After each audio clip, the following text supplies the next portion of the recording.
capítulos 4 al 6. Algo que se repite muchísimo en estos 3 últimos capítulos del libro de Baruc es la palabra alegría, es la palabra felicidad y es la palabra ánimo.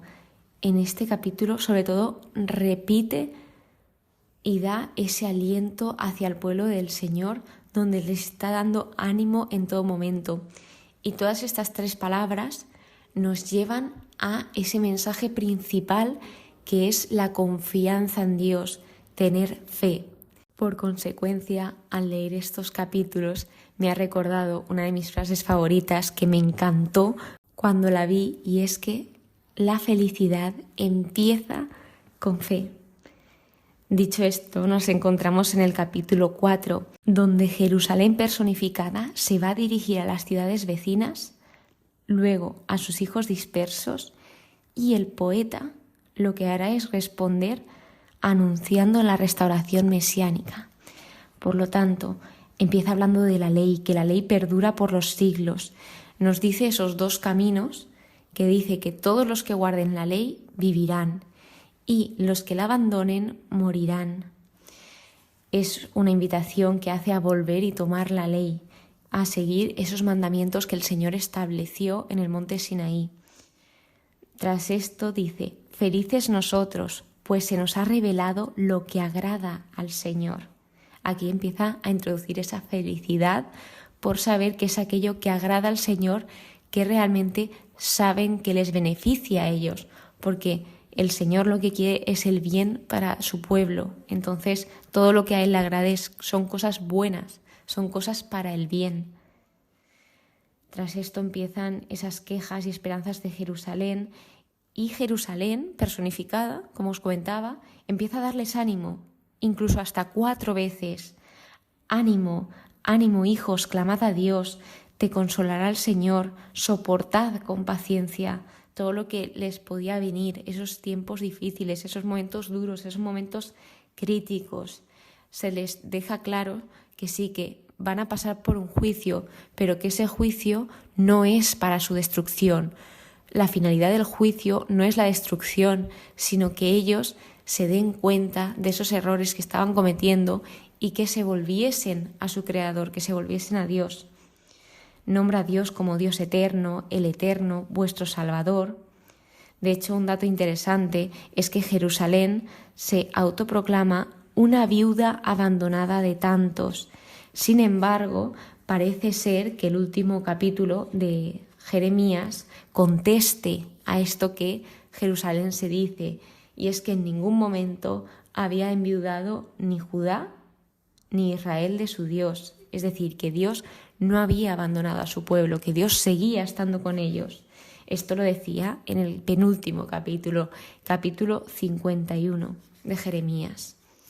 Entonces, luego habla de por qué esa tierra, por qué Jerusalén está desierta. Ella misma da esas razones: por los pecados de mis hijos, porque se apartaron de la ley de Dios.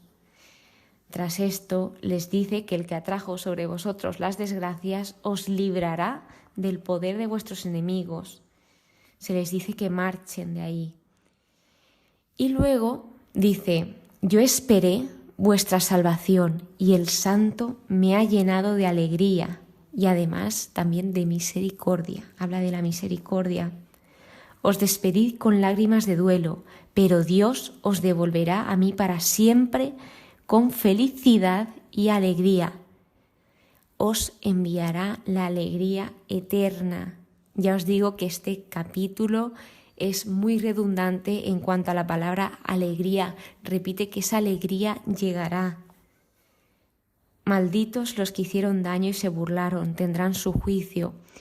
¿Qué sucedió? Que cuando los demás pueblos, las naciones vecinas, vieron este juicio que les estaba llegando al pueblo de Dios, se burlaron de ellos.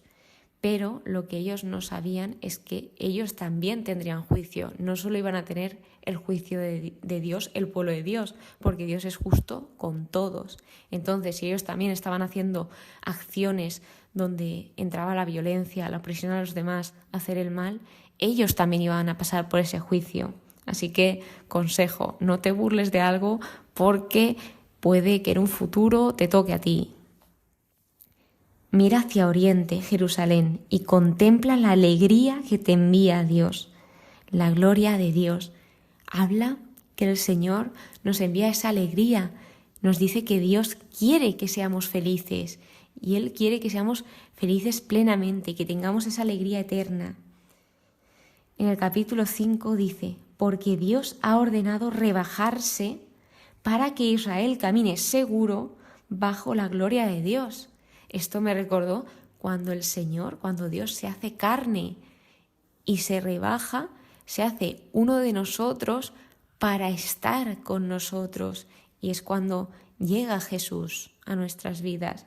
Y esto es muy fuerte porque el mismísimo Dios, que no le haría ninguna falta hacerse hombre, se hizo hombre por y para nosotros. Todo lo hace por y para nosotros. Porque Dios conducirá a Israel con alegría a la luz de su gloria, con su misericordia y su justicia. También esas palabras misericordia, justicia, derecho, son palabras que van enlazadas al Señor y que en estos últimos libros se están repitiendo muchísimo. También supongo que es para que tengamos clara esa identidad del Señor y cómo es Dios, qué le gusta a Dios. A Dios le gusta la justicia, el derecho, la misericordia. Por último, el capítulo 6 es la carta de Jeremías, que curiosamente está indicado como otro libro, pero se encuentra dentro del libro de Baruc. Es solo un capítulo y esta carta de Jeremías es un escrito independiente del siglo II atribuido a Jeremías. La Vulgata lo colocó al final del libro de Baruc como capítulo 6 y este es un ataque burlesco al culto de los ídolos que tiene como trasfondo el culto a los dioses de Babilonia. Es decir, lo que está haciendo en este capítulo es mostrar qué son los ídolos y cuánto perjudica la idolatría al pueblo, porque ellos estaban adorando a ídolos que no iban a hacer nada. Se refería en este caso específico a los ídolos de madera, que por mucho que los clamasen y los adorasen, no les iban a escuchar, no les iban a ver, no les iban a salvar. En cambio lo contrasta con el poder de Dios, que Dios en todo momento está con ellos, les escucha, no les abandona. Y rechazaron a Dios. Al único que les escuchaba, que estaba con ellos, lo rechazaron. Entonces, esta carta se escribe a los prisioneros que iban a ser deportados a Babilonia y aquí se les empieza a decir pues ese tiempo que iban a estar en Babilonia. Permanecerán 7 generaciones en Babilonia, pero Dios les sacará en paz. Con la idolatría, cuidado, advertencia, tened cuidado de no imitar esas costumbres que ellos tenían, que ese pueblo, esa nación tenía, que se mantuviesen firmes en su fe. Y después de esto no te deja así, te dice cómo afrontar estas situaciones, de cómo mantenerse firme sin imitar al pueblo extranjero, esas costumbres de idolatría. Diciendo en el interior, a ti solo hay que adorar, Señor, pues mi ángel, esto lo dice el Señor hacia su pueblo, os acompaña y protege vuestras vidas. Luego se mete a justificar esto de que los ídolos no sirven para nada, que no deben temerlo. Dicen, con ello se demuestra, de donde se deduce que, deduciendo de todo esto que, sabiendo pues que no son dioses, por tanto no los temáis. No pueden hacer justicia ni cumplir promesas, no pueden hacer nada. Sus servidores quedarán abochornados. Todo lo que hacen es mentira. Seguidamente realiza unas preguntas junto con unas descripciones donde va repitiendo que no son dioses, les va dejando claro que esos ídolos no son dioses. ¿Cómo pues se puede creer o decir que son dioses? ¿Cómo van a ser dioses los objetos que han fabricado? ¿Cómo no darse cuenta de que no son dioses los que no pueden salvarse a sí mismos de guerras y catástrofes?